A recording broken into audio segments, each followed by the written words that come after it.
Lo hice. Lo besé primero yo. Y no sentí culpa. Ni asco. Ni esa típica punzada en el estómago que dicen que viene cuando estás traicionando todo lo que juraste amar. Me sentí libre. Jodidamente viva. ¿Eso me convierte en una mala persona? Probablemente. Pero en ese momento no me importaba. Era un martes. Las 18:47, para ser exacta. Lo sé porque miré el reloj justo antes de subir al coche de Mario. Tenía el pelo mojado de la ducha del gimnasio, llevaba una chaqueta prestada del hospital y aún olía a desinfectante. Nada romántico. Nada planificado.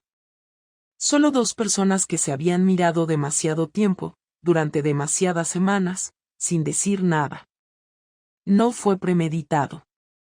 No me levanté ese día pensando en engañar a Andrés. De hecho, esa mañana había puesto una lavadora, recogido a los niños del colegio, respondido 1000 correos del trabajo, y hasta me había acordado de comprar su café favorito. Porque sí, Andrés es de esos que dice que el café de marca blanca sabe a agua sucia. Y aún así, lo quiero. O lo quería. O tal vez solo lo necesitaba cerca. No lo sé. Todo eso lo empecé a cuestionar cuando me senté en ese coche. Mario me miró sin decir nada. Tenía esa expresión suya, mitad tranquila, mitad esperando que yo diera el primer paso. Y lo hice. Porque estaba cansada de esperar a que mi vida cambiara sola. Porque llevaba meses sintiéndome invisible, como si me estuviera apagando por dentro y nadie lo notara.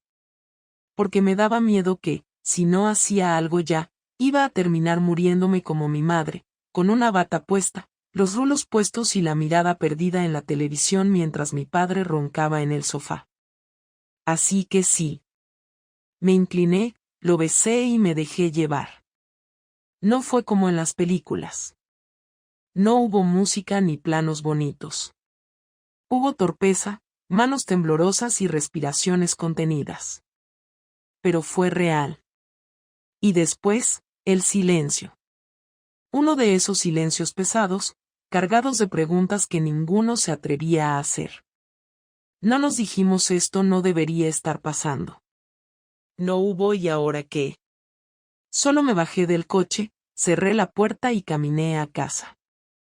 Durante la cena, serví la tortilla como siempre, corté el pan con la misma rutina y sonreí cuando los niños contaron sus tonterías del colegio. Andrés, por supuesto, se quejó del trabajo, del tráfico y de que el nuevo jefe no tiene ni puta idea de ingeniería. Le hice un chiste sobre su ego, él fingió reírse y luego volvió a mirar su móvil. Como cada noche. Esa noche, mientras me cepillaba los dientes, me miré al espejo. Buscaba señales. Algo en mis ojos, en mi cara, que dijera acabas de cruzar una línea. Pero no había nada. Seguía siendo yo. Ni más sucia, ni más luminosa. Solo, yo. Una mujer de 38 años que había dejado de sentirse deseada por su marido. Una mujer que esa tarde había sentido unas manos en su cintura y un suspiro en su cuello que la hizo recordar que todavía tenía pulso. Sé cómo suena. Sé que desde fuera parece egoísta, incluso cruel. Pero si supieras cómo era mi casa últimamente. Si sintieras ese frío que se cuela entre dos personas que comparten cama pero no se tocan, entenderías por qué lo hice. No estoy diciendo que lo que hice esté bien. No busco que me justifiques. Solo quiero que entiendas que no fue por capricho. Fue por necesidad. Por supervivencia emocional. Porque me estaba hundiendo y Mario fue la única persona que se dio cuenta. Ahora, cada vez que lo veo en el hospital, fingimos que no pasó nada. Nos saludamos con una sonrisa tonta, hablamos del nuevo sistema de turnos o del paciente que se cayó en la ducha. Pero en las pausas, cuando nos cruzamos en la máquina de café, sus dedos rozan los míos por medio segundo más de lo necesario. y mi estómago se retuerce. No de culpa, sino de deseo. Lo peor de todo es que empecé a buscar excusas para quedarme más tiempo en el trabajo. Voluntariados absurdos, reuniones innecesarias, hasta fingí un problema con el coche para pedirle que me acercara a casa. Me convertí en esa mujer. La que miente, la que oculta el móvil, la que cambia la contraseña del WhatsApp. Y sí, Andrés lo notó. Lo notó y no dijo nada. Eso es lo que más me dolió. No preguntó. No indagó. No peleó. Solo se encerró más en sí mismo. Empezó a llegar más tarde, a decirme hoy no tengo ganas cuando yo intentaba abrazarlo en la cama. A veces pienso que él también estaba esperando una excusa para rendirse. Que quizás también tiene a alguien más. O que simplemente ya no me ama, pero no tiene el valor de admitirlo. Lo que sí sé es que desde ese martes, mi cabeza ya no volvió a ser la misma. Cada decisión que tomaba, desde qué ropa ponerme hasta si debía hacer el desayuno o no, estaba atravesada por una sola idea: ya no soy la mujer que fui. Y no sé si eso es bueno o terrible. Pero lo que no sabía es que todo iba a explotar mucho antes de lo que imaginaba. Que en menos de una semana, Andrés iba a descubrirlo todo. Y que cuando lo hiciera, no reaccionaría como cualquier otro marido. No lloraría. No gritaría. Lo que hizo fue mucho, mucho peor. Y te lo contaré. Pero primero, necesito que entiendas cómo llegamos hasta ese martes. Porque si no lo entiendes, vas a pensar que soy una cabrona cualquiera. Y no lo soy. Solo estoy rota en lugares donde nadie se ha molestado en mirar. No sé exactamente cuándo Andrés empezó a sospechar, pero creo que fue el jueves de esa misma semana. El día amaneció nublado, con ese cielo gris que parece aplastar el ánimo de cualquiera, y él estaba más callado de lo normal. No me saludó con su beso rápido de costumbre, ni hizo su comentario rutinario sobre el tráfico o el café demasiado cargado. Solo se limitó a mirarme mientras me servía el desayuno.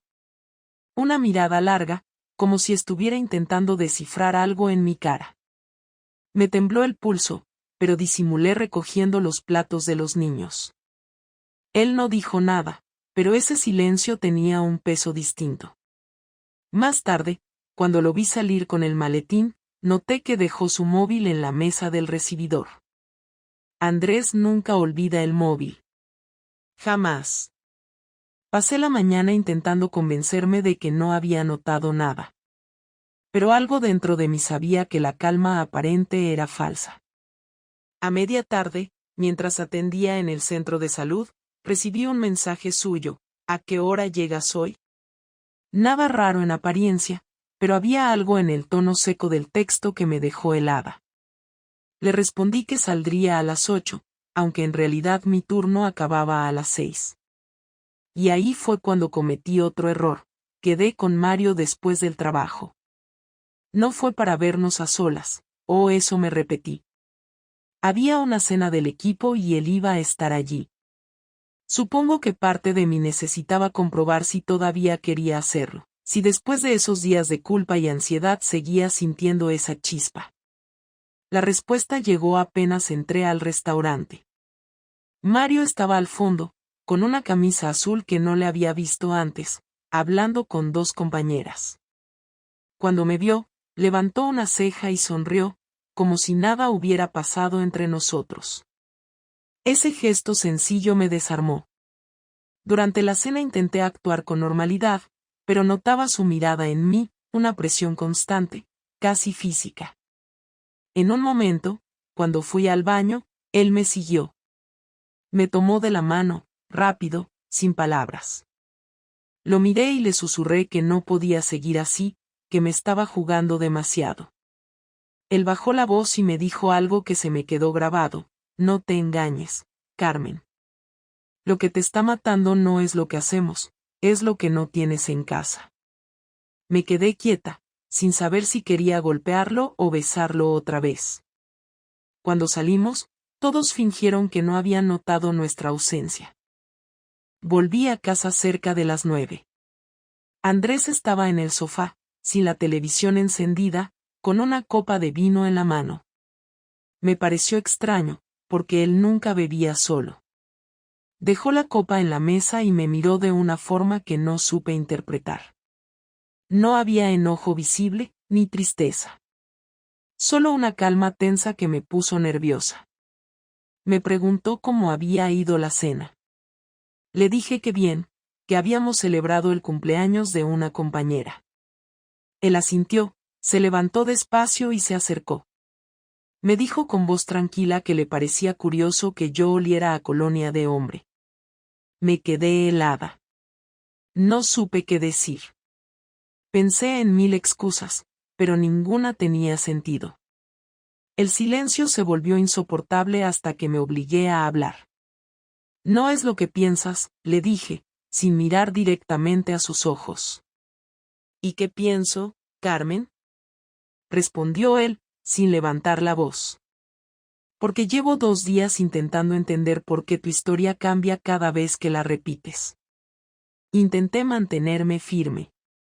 Dije que estaba cansada, que no entendía de qué hablaba, que seguramente era el perfume de alguien del hospital. Andrés no compró ni una palabra. Dio un paso atrás, se apoyó en la mesa y soltó una carcajada seca. No era risa real, era la clase de sonido que alguien hace cuando ya ha confirmado lo que temía. ¿Sabes lo peor?, dijo finalmente, no es que me hayas engañado. Es que me tomes por idiota. Me quedé sin aire. En ese instante comprendí que lo sabía. No sabía cómo, pero lo sabía. Quizás había revisado mi móvil, o tal vez había visto algo en el coche, o simplemente me conocía demasiado. Intenté acercarme, pero él levantó la mano. No fue un gesto violento, solo un aviso. No empieces con excusas, continuó. He pasado toda la semana esperando que me lo dijeras tú. Pensé que al menos tendrías la decencia de admitirlo. El silencio que siguió fue tan pesado que hasta el sonido del reloj del salón parecía una provocación. Andrés respiró hondo y me miró con una mezcla de decepción y frialdad. ¿Es del trabajo?, preguntó de pronto. No respondí. Fue suficiente para que asintiera lentamente. Lo suponía, murmuró. Siempre los mismos turnos, las mismas excusas, los mismos mensajes borrados. Me di cuenta cuando cambiaste la contraseña del teléfono. ¿Sabes lo que hice ayer? Esperé a que te durmieras y revisé tus llamadas desde la aplicación del operador. No necesito ser un detective, Carmen. Solo un marido al que dejaron de mirar a la cara. Me llevé las manos a la cara. Quise decirle algo, cualquier cosa, pero cada palabra que se me ocurría sonaba vacía. Andrés siguió hablando, sin gritar, sin moverse. Esa calma suya era más dura que cualquier insulto. Me he pasado la vida cuidando que no te falte nada, y lo único que querías era sentir algo. Eso es lo que me jode. Que no fue por amor, fue por aburrimiento. Le pedí que parara, que no lo entendía. Me miró con un desprecio que no le conocía y soltó. Claro que te entiendo. Te crees distinta, pero eres igual que todos. Cuando algo se apaga, en lugar de hablar, buscas a otro que te recuerde que todavía existes. Lloré. No de culpa, sino de rabia. No soportaba su tono, esa superioridad moral que me aplastaba. Le grité que él también tenía parte de culpa, que llevaba meses ausente, que me trataba como a una sombra. Andrés me dejó hablar, sin interrumpirme, y cuando terminé solo dijo una frase que me dejó vacía. No eres mi sombra, Carmen. Solo dejaste de ser mi casa. Después de eso, se marchó al dormitorio y cerró la puerta. Esa noche dormimos separados por primera vez en 13 años. No hubo portazos, ni llantos teatrales, ni maletas en la puerta. Solo el ruido lejano del ascensor cuando bajó a fumar en la calle y el silencio al regresar. A la mañana siguiente, actuó como si nada hubiera pasado.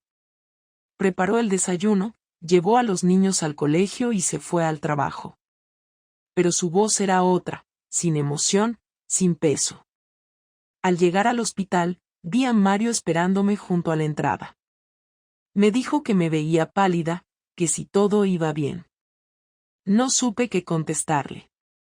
Me ofreció ir a tomar un café, pero lo rechacé. Le dije que Andrés lo sabía, que no sabía cómo, pero lo sabía. Mario se quedó en silencio unos segundos y después dijo algo que me desconcertó completamente. Entonces ahora empieza la parte difícil. Lo miré sin entender. Me dijo que si Andrés era inteligente no gritaría ni haría escándalos, que haría algo más lento, más medido. Que los hombres heridos no siempre rompen cosas, a veces solo esperan el momento justo para devolver el golpe donde más duele. Me reí nerviosa, le dije que no fuera paranoico, que Andrés no era así.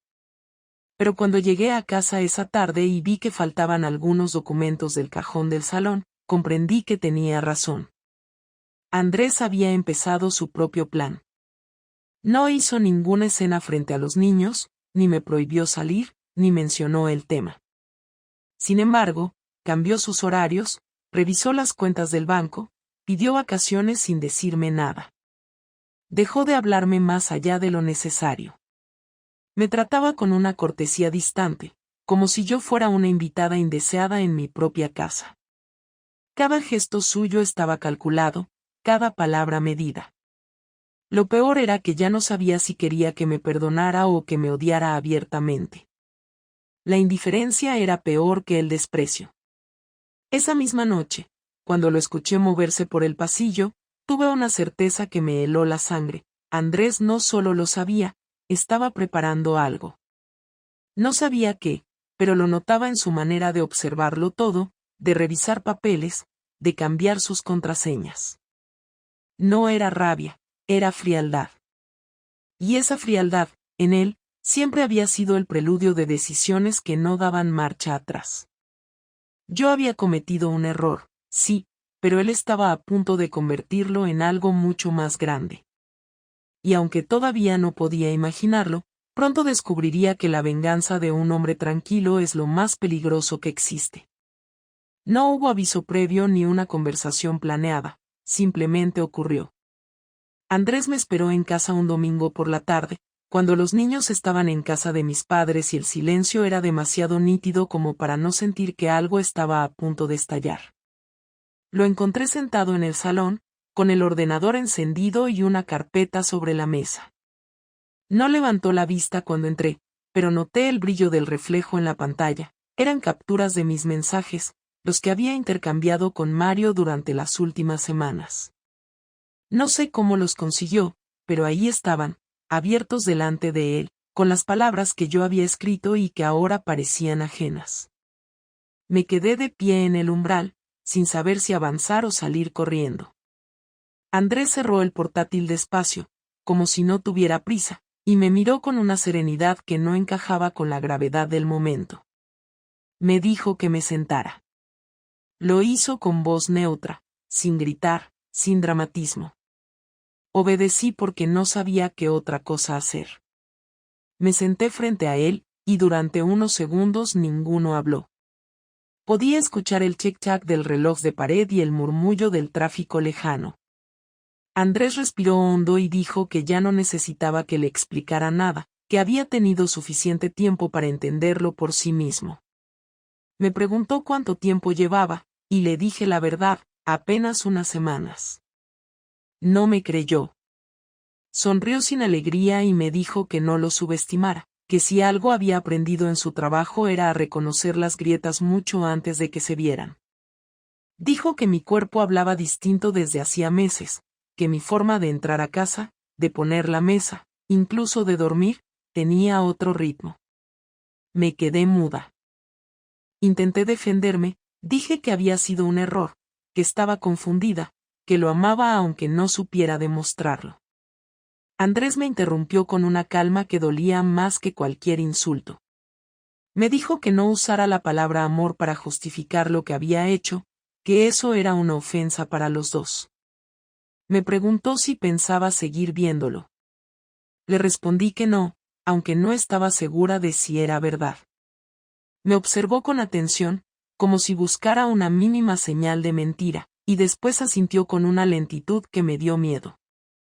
Se levantó, fue hasta la cocina y volvió con una botella de agua y 2 vasos. Sirvió uno para él y otro para mí, como si quisiéramos fingir normalidad, y luego habló sin levantar la voz. No te voy a gritar, Carmen. No voy a romper nada, ni a echarte de casa. Pero quiero que entiendas una cosa, ya no confío en ti. Su tono era tan plano que me costaba procesar lo que decía. Le pregunté si quería separarse. Contestó que todavía no, que necesitaba pensar con cabeza fría. Que antes de decidir quería entender en qué momento exacto lo había perdido todo conmigo. Me pidió que se lo explicara, no como una confesión, sino como un informe. Me sentí como una acusada frente a un juez. Le conté lo que pude, sin adornos, sin intentar quedar bien. Le dije que llevaba tiempo sintiéndome invisible, que me dolía su indiferencia, que necesitaba sentir algo que me recordara que aún importaba. Andrés escuchó sin interrumpir, con la mirada fija en el suelo, moviendo el vaso entre las manos. Cuando terminé, se levantó y caminó por la sala. Entonces lo hiciste porque te aburrías, dijo con una frialdad cortante. Porque yo no te hacía sentir especial. No es tan simple, intenté decir. Siempre lo es, respondió él. Cuando uno empieza a buscar fuera, es porque dejó de mirar dentro.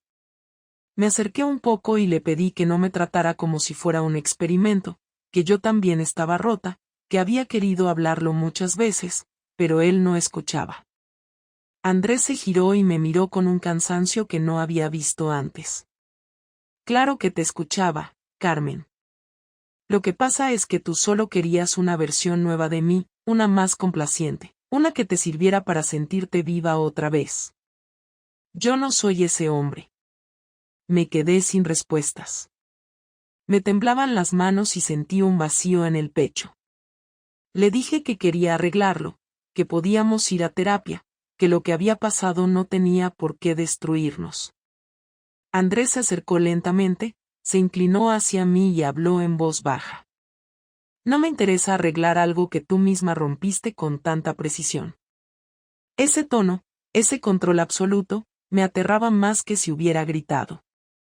Intenté tocarle la mano, pero la retiró con suavidad. Dijo que necesitaba espacio y que no pensaba seguir fingiendo frente a los niños.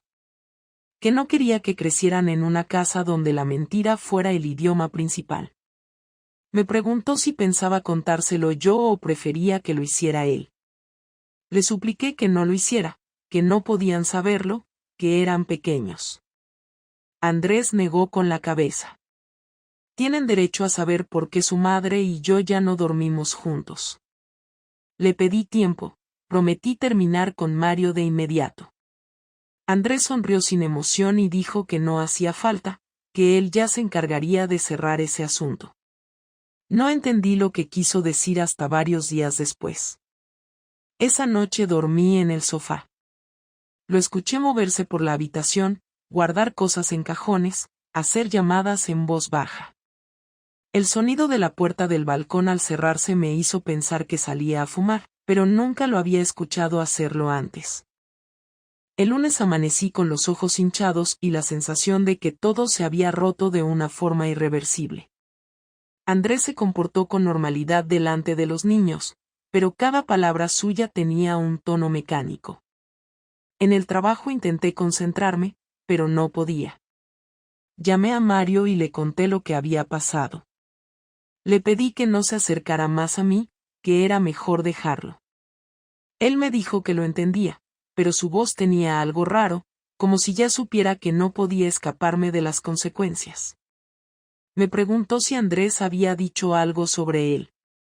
Le respondí que no, Y entonces me dijo que tuviera cuidado, que Andrés había ido al hospital esa mañana. Sentí un vuelco en el estómago. Salí de la sala de descanso y lo llamé de inmediato, pero no respondió.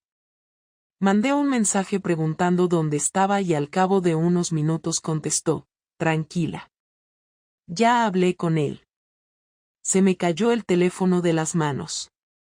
No sabía qué significaba exactamente eso, pero la idea de que mi marido y mi amante hubieran hablado me dejó sin aire. Intenté llamarlo otra vez, pero el teléfono de Mario estaba apagado.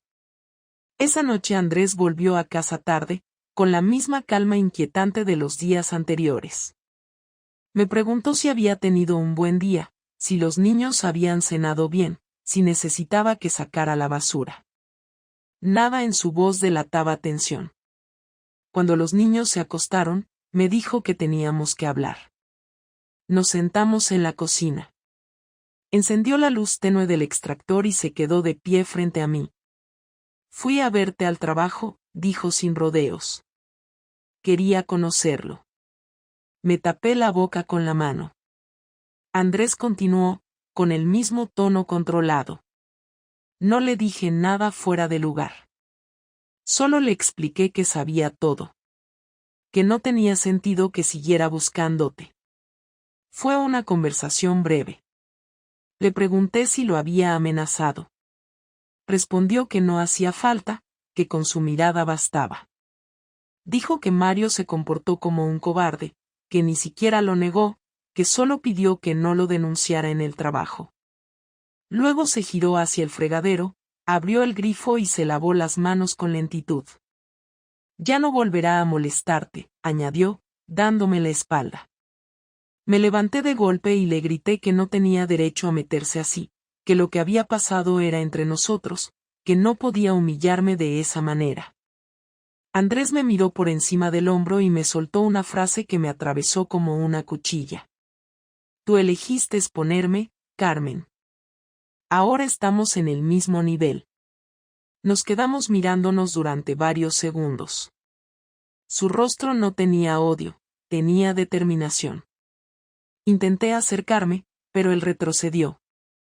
Dijo que a partir de ese día iba a tomar el control de la situación, que yo no tenía voz en las decisiones que vinieran. Me advirtió que no intentara buscar a Mario ni hablar con él, porque ya no era asunto mío. Intenté preguntarle qué había hecho exactamente, pero solo dijo que pronto lo sabría. Esa noche no dormí. Sentí miedo, no de él físicamente, sino de su frialdad, de esa mente calculadora que había despertado. Sabía que Andrés era un hombre que no reaccionaba en caliente, que cuando decidía algo no lo hacía por impulso. Lo había visto en su trabajo, en las discusiones familiares, incluso en pequeñas cosas. Si había dicho que tomaría el control, lo haría. Y en ese instante supe que su venganza no iba a ser un arrebato, sino una demolición lenta, meticulosa, y que no había forma de detenerla. Cuando el amanecer entró por la ventana, entendí que el verdadero desastre aún no había empezado. Cuando Andrés empezó a cambiar las contraseñas de las cuentas compartidas, aún intenté convencerme de que lo hacía por necesidad, por precaución o por simple rabia, pero ya no podía fingir que no veía el patrón. Había quitado su acceso al calendario familiar compartido, había desactivado mi tarjeta secundaria del banco sin decir una palabra y había solicitado un extracto bancario completo de los últimos 12 meses. Todo esto ocurrió en menos de una semana. No gritaba, no discutía, no cuestionaba. Solo ejecutaba. Con precisión. Con intención. Empecé a notar cosas pequeñas. Detalles aparentemente irrelevantes pero demasiado constantes como para no tener un significado. El coche ya no estaba disponible los fines de semana. Decía que lo necesitaba para trabajar, pero después me enteraba por los niños que había ido a ver a su hermana o que había pasado por el club de pádel con un amigo. El portátil que solía dejar en el salón ahora lo llevaba consigo incluso al baño. Yo sabía que algo se estaba gestando y, aunque no podía probarlo, lo sentía en el ambiente. Me hablaba con la misma cortesía que se tiene con un desconocido. Me ofrecía café por la mañana, me deseaba buen día con una sonrisa educada, incluso me daba las gracias cuando le servía un plato de comida. Pero todo era mecánico, sin alma. Una coreografía sin emoción. Una tarde, al llegar del trabajo, me encontré con una carta sobre la mesa de la cocina. No era un documento oficial, ni una nota escrita a mano. Era una lista. Detallada. Fechada. Con lugares, horas y nombres. En esa hoja, Andrés había transcrito todos los días en los que sospechaba que yo había estado con Mario. No eran conjeturas. Había registros de ubicaciones, horas en las que apagué el móvil, y coincidencias con turnos de trabajo falsos. También había 2 capturas de pantalla de mensajes que yo creía eliminados. No me gritó, no me preguntó si eran ciertos. Solo dejó la hoja sobre la mesa y se fue al dormitorio. Esa noche no hubo cena. Al día siguiente, cuando fui a pagar la compra con mi tarjeta, el datáfono me rechazó el pago. No una, ni 2, sino 3 veces. Fue ahí cuando supe que había hecho algo más. Fui al banco y el asesor me informó que mi acceso a la cuenta común había sido limitado por petición del titular principal. No pude contener la indignación y llamé a Andrés desde la puerta del banco. Me respondió con total calma. He movido el dinero a otra cuenta. No voy a dejar que sigas usando recursos que construimos juntos para encubrir lo que hiciste.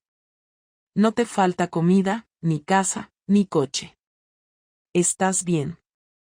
No tuve tiempo de replicar. Cortó la llamada sin dar margen a una respuesta. Volví a casa furiosa. Me costaba creer que ese hombre tan tranquilo, tan reservado, estuviera llevando a cabo una campaña tan meticulosa y fría. Le exigí explicaciones, le grité, le dije que esto no era justo, que ya estaba pagando el precio emocional de todo lo que había hecho. Él no perdió la compostura ni un segundo. Se cruzó de brazos y me respondió algo que aún hoy sigo recordando palabra por palabra. Tú rompiste un pacto, Carmen. No solo el de la fidelidad. El de la verdad, el de la confianza, el de construir algo juntos. Yo simplemente estoy dejando claro que no pienso sostener más una estructura que tú misma decidiste dinamitar. Durante los días siguientes, su estrategia fue clara: mantener la apariencia de normalidad frente a los niños, reducir al mínimo cualquier conversación conmigo, y desmantelar, uno por uno, todos los espacios compartidos de nuestra vida. Cambió la contraseña de Netflix, eliminó mis accesos a la nube donde guardábamos las fotos familiares, y comenzó a dormir en la habitación de invitados. Cada gesto suyo era una forma de aislarme, de dejarme sin lugar dentro de la casa. No era violencia, no era maltrato, pero era tan frío y certero que dolía más que cualquier grito. Un sábado, mientras preparaba el almuerzo, vino a decirme que necesitaba que me ausentara unas horas por la tarde. Me dijo que pasaría un notario por casa para revisar unos documentos personales suyos, y que prefería que yo no estuviera. No discutí. Salí con los niños a dar una vuelta, fuimos al parque, compramos helado, fingí que todo estaba bien. Al volver, no noté nada extraño. Todo estaba en su sitio. Pero 2 días después, llegó una notificación del registro de la propiedad. Andrés había iniciado el proceso para poner la casa a su nombre exclusivo. Me había quitado de la hipoteca. Lo había hecho con discreción, aprovechando un resquicio legal por el cual, al demostrar infidelidad, podía solicitar la reorganización de bienes si demostraba que había riesgo de uso fraudulento. Había presentado pruebas. Capturas. Declaraciones. Había dejado claro que yo estaba usando recursos compartidos para mantener una relación paralela. No me quedaba mucho margen. Consulté a una abogada. Me confirmó lo que ya temía. Tenía todas las de perder. El control financiero, el control del hogar, y pronto, quizás hasta el de la custodia. No era un castigo inmediato. Era un desarme lento. Lo había pensado todo. Esa misma semana, la dirección del centro de salud me citó. El coordinador me pidió hablar en privado. Me informó que habían recibido una carta anónima en la que se me acusaba de mantener una conducta impropia en horario laboral. La carta incluía copias de mensajes y capturas de pantalla. No me despidieron, pero me advirtieron de que iban a abrir una investigación interna. Supe de inmediato quién la había enviado. No fue un impulso, fue un movimiento más en su tablero. Uno preciso. No para destruirme por completo, sino para recordarme que podía hacerlo. Esa noche, por primera vez, fui yo quien se encerró en la habitación de invitados. Me senté en la cama, apagué el móvil y lloré en silencio. No por lo que había perdido con Mario. No por el matrimonio. Lloré por no haber previsto lo que vendría después. Por haber creído que Andrés era el tipo de hombre que simplemente se iría. No me gritó, no me insultó, no rompió platos. Me sacó del juego pieza a pieza. Al día siguiente, durante el desayuno, me dijo que necesitaba que habláramos por la noche, a solas, cuando los niños se durmieran. No dio más detalles. Solo dijo, es hora de cerrar esto como adultos. Le pregunté si se refería a una separación formal. Él simplemente asintió y añadió, lo que venga ahora depende de lo que digas esta noche.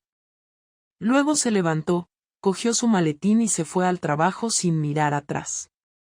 Me quedé sola con los restos de pan tostado, el café frío y una ansiedad que no sabía cómo controlar. Sabía que esa noche era la última oportunidad. No de salvar el matrimonio, eso ya no era posible. Sino de evitar que su venganza siguiera adelante. Y no estaba segura de que pudiera hacerlo. ¿Quieres que continúe con la parte 5? Será el momento de la última conversación entre Carmen y Andrés, con toda la tensión y la carga emocional que implica. No podía permitirme perder el poco control que me quedaba. Me puse ropa neutra, sin maquillaje, sin pendientes, sin nada que pudiera parecer una forma de manipular. Me senté en la mesa de la cocina 10 minutos antes de la hora acordada. Andrés llegó puntual. Cerró la puerta del salón, dejó el móvil boca abajo y se sentó frente a mí. Tenía una carpeta en la mano y no hizo ningún comentario sobre su contenido. Me miró largo rato sin decir nada, como si estuviera esperando que yo hablara primero. Pero no lo hice. Quería que él marcara el ritmo. Quería que fuera él quien dijera que parte de todo esto iba a acabar hoy. Comenzó diciendo que ya no quedaba nada que aclarar. Que todo lo que necesitaba saber lo sabía.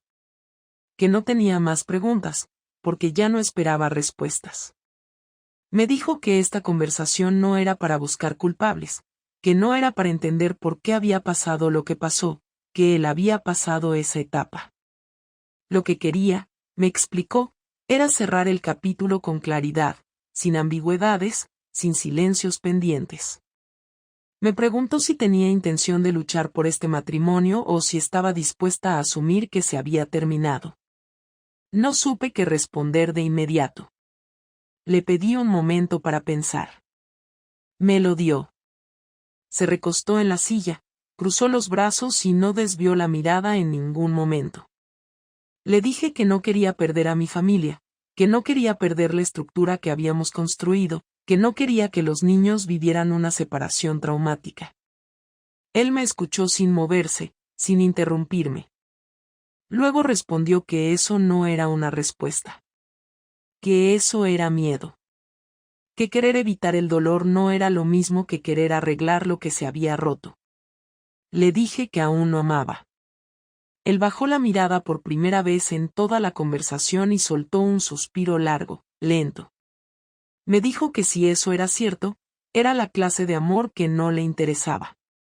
Porque no le bastaba con que alguien lo amara entre paréntesis, entre turnos, entre mensajes a escondidas. Que él quería ser la prioridad de alguien, no el plan de respaldo. Quise replicar, pero volvió a hablar antes de que pudiera abrir la boca. Me preguntó si creía que podríamos volver a tener intimidad alguna vez. Me quedé helada. No por la crudeza de la pregunta, sino por lo directo del enfoque. Le dije que no lo sabía. Que quizá, con tiempo, con ayuda, podríamos reconstruir algo. Andrés negó con la cabeza. Dijo que no buscaba reconstruir nada. Que no quería vivir con la sospecha constante. Que no iba a revisar teléfonos, ni preguntar a qué hora salía del trabajo, ni dudar de cada mensaje. Que si para seguir juntos necesitaba convertirse en ese tipo de persona, prefería no seguir. Abrió la carpeta. Dentro había una copia del borrador del acuerdo de separación. No lo empujó hacia mí, ni me pidió que lo firmara ahí mismo. Solo me dijo que lo leyera con calma, que era una propuesta justa. Me explicó que había hablado con un abogado, que había propuesto una custodia compartida sin restricciones, y que no iba a pedir ningún tipo de compensación económica. Que la casa seguiría siendo mía, pero que él buscaría otro lugar donde vivir, siempre cerca de los niños. Dijo que había hecho todo lo posible para que el proceso fuera limpio, sin drama, sin escándalos, sin involucrar a nadie más de lo necesario. Le pregunté si los niños sabían algo. Respondió que aún no. Que quería hablarlo conmigo antes. Que creía que era justo que fuéramos los dos quienes lo explicáramos, juntos, sin culpables explícitos, sin versiones separadas. Le pregunté si había alguien más. Me miró con sorpresa. Me preguntó si creía que eso importaba en este punto. Le dije que sí. Que me ayudaría a entender desde qué lugar me hablaba. Si desde la herida o desde la libertad. Andrés dijo que no. Que no había nadie más. Que no quería a nadie más. Que estaba demasiado cansado como para pensar en empezar de nuevo con otra persona. Que lo único que quería era recuperar su paz, su equilibrio, su espacio. Que quería dejar de sentirse observado, decepcionado, agotado. Le dije que no sabía si podría firmar ese acuerdo tan pronto. Me respondió que no tenía prisa. Que podía tomarme el tiempo que necesitara. Que su decisión estaba tomada, y que no pensaba presionarme. Pero que no pensaba seguir fingiendo. Que desde mañana, él dormiría en el piso que había alquilado. Que solo vendría a buscar sus cosas el fin de semana. Y que esperaba que no le impidiera ver a los niños como siempre. Me ofreció guardar la carpeta en un cajón. Le dije que la dejaría en mi escritorio. Que quería revisarla esa misma noche. Se levantó, tomó su móvil y se quedó de pie, mirándome. Me dijo que lamentaba que todo hubiera terminado así. Que durante muchos años creyó que seríamos la excepción. Que podríamos con todo. Que estábamos construyendo algo sólido. Y que el golpe no había sido solo la traición, sino la certeza de que había sido consciente. Que no fue un error de una noche. Que fue una decisión repetida. Con intención. Me preguntó si tenía algo más que decir. Quise decirle que no todo había sido falso, que muchas cosas aún me dolían, que no había querido hacerle daño. Pero no lo hice. Porque sabía que no cambiaría nada. Le dije que lamentaba no haber hablado antes. Que debí decirle cuando me sentí sola. Que debí pedir ayuda en lugar de buscar otra cosa. Él asintió. Dijo que eso era lo único que todavía le dolía. Que si yo hubiera hablado antes, tal vez estaríamos en otro lugar. Luego salió. Cerró la puerta con cuidado. No hubo portazo. No hubo adiós. Solo pasos firmes que se alejaban por el pasillo. Me quedé sentada, con el acuerdo sobre la mesa, con la garganta seca, con las manos temblorosas. Me sentí vacía, no por la separación, sino porque ya no tenía nada que ofrecer. Nada que proponer. Nada que cambiar. Leí cada línea del documento. Era justo. Frío, pero justo. Andrés había pensado en todo: fechas, gastos, tiempos de convivencia, vacaciones. No había rastro de venganza en ese texto. Solo distancia. Precisión. Realismo. Terminé de leer, lo guardé y apagué las luces de la cocina. Fui al cuarto de los niños y los miré dormir. Pensé en cómo íbamos a contarles. En qué palabras usaríamos. En cómo iban a reaccionar. No tenía respuestas. Solo tenía una certeza: esta era la última vez que íbamos a estar todos bajo el mismo techo. La última noche. Al día siguiente, Andrés cumpliría su palabra. Y mi vida, tal como la conocía, dejaría de existir. Andrés volvió el sábado por la mañana. Llegó a las 10 en punto, sin avisar, sin enviar ningún mensaje previo. Llevaba una mochila al hombro y 2 cajas vacías. Saludó con educación, preguntó si los niños estaban despiertos, y cuando le dije que sí, subió a verlos sin decir nada más. Escuché desde abajo cómo los abrazaba, cómo les preguntaba por la escuela, por los deberes, por el nuevo balón que les había comprado la semana anterior. No hizo ningún comentario sobre lo que estaba a punto de hacer, ni dio señales de estar incómodo. Bajó 15 minutos después y me pidió que le ayudara a separar sus cosas. No supe cómo actuar. Me limité a seguirlo al dormitorio, donde abrió el armario y empezó a elegir ropa, libros, cargadores, papeles, todo con un método claro, sin dudar, sin mirar atrás. Yo recogía lo que me pedía, sin preguntar, sin intentar detenerlo. En un momento, mientras sacaba una caja con fotografías antiguas, me preguntó si quería quedarme con las que salíamos los dos. Le dije que sí, que no pensaba tirarlas. Respondió que le parecía bien, que no había que borrar el pasado, solo asumir que ya no es parte del presente. Guardó las que tenía con los niños en su carpeta personal. Después bajamos las cajas al coche y volvió a subir una última vez. Me miró en el pasillo, sin entrar más allá del recibidor, y me dijo que a partir de lunes empezaríamos a aplicar el calendario de visitas. Que ya estaba todo hablado con el abogado. Que recibiría una copia final del acuerdo firmado en unos días. Me ofreció su mano, como un gesto de respeto, pero no la tomé. No por orgullo, sino porque no sabía si tenía derecho a aceptarla. Entonces solo asentí. Andrés abrió la puerta y se fue sin cerrar de golpe. Sin dramatismo.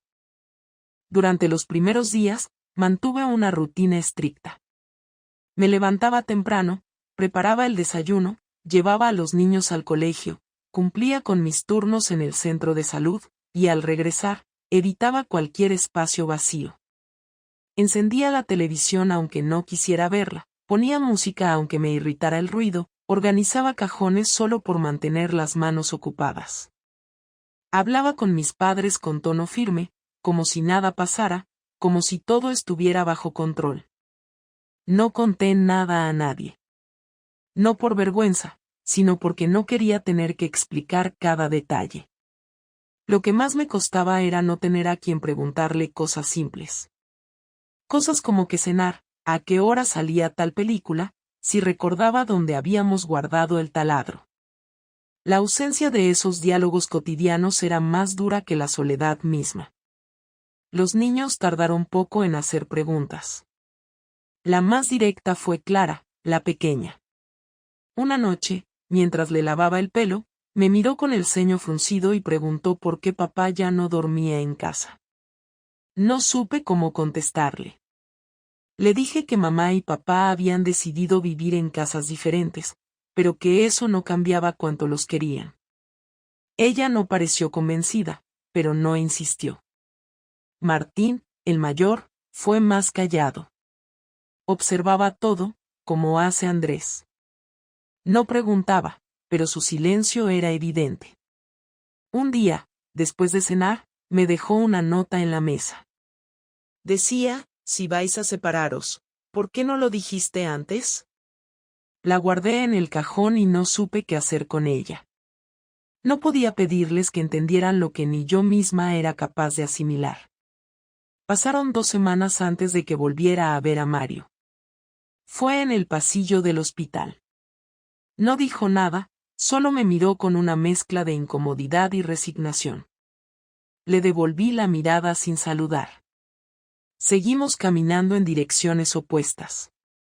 No intentó hablar, y yo tampoco. Agradecí que no lo hiciera. Lo nuestro había terminado antes incluso de que yo entendiera lo que estaba empezando. No había nada que recuperar. No había futuro, ni presente, ni siquiera una historia digna de ser contada. Solo una cadena de errores que contribuyó a destruir algo que ya venía herido, pero que aún podía haberse salvado. Una noche de domingo, mientras doblaba ropa en la habitación de los niños, encontré un recibo de la cafetería donde Andrés solía trabajar en sus proyectos personales. La fecha era reciente. Lo había dejado Martín en su mochila, seguramente sin querer. Me quedé un rato mirándolo, imaginando cómo sería su vida ahora. Cómo se organizaría sin mí. Qué sentiría cada mañana al no tener que verme. Si realmente sentía alivio o solo evitaba pensar. No llamé, no escribí.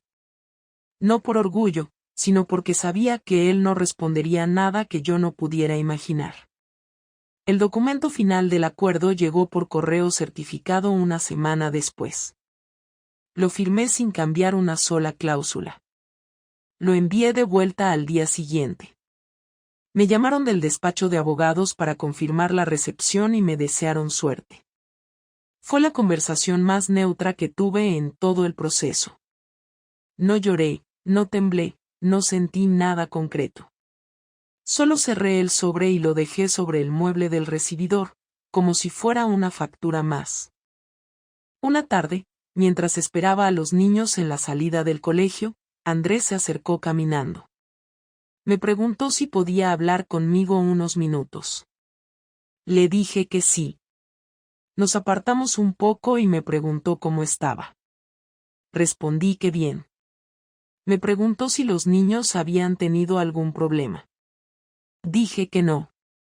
Entonces se quedó callado, como si no supiera cómo continuar. Le pregunté si quería decirme algo más. Me miró con calma y dijo que había estado pensando en lo que significaba todo esto. Que más allá de lo legal, de lo práctico, había algo que no terminaba de entender.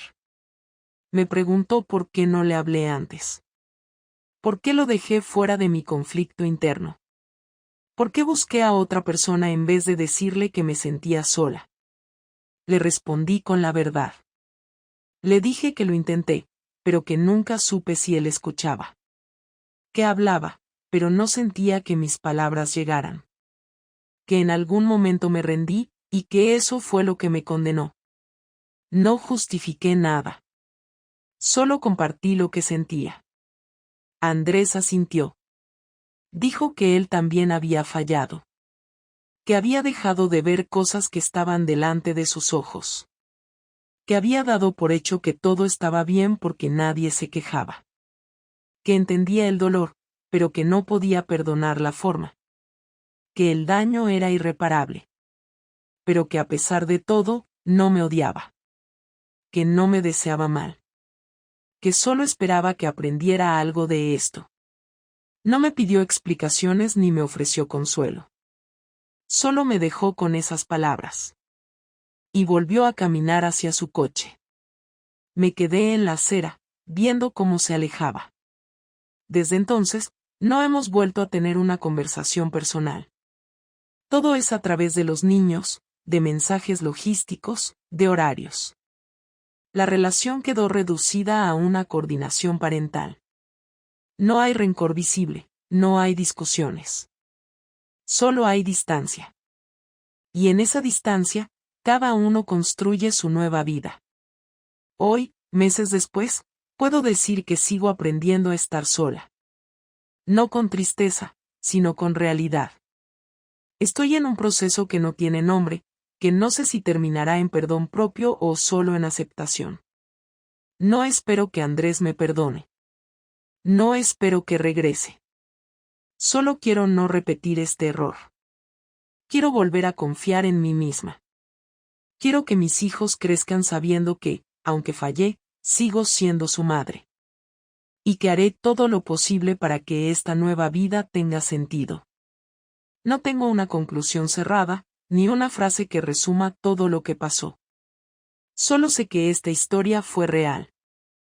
Que no soy una víctima ni una villana. Que fui una persona que se equivocó, y que ahora vive con las consecuencias.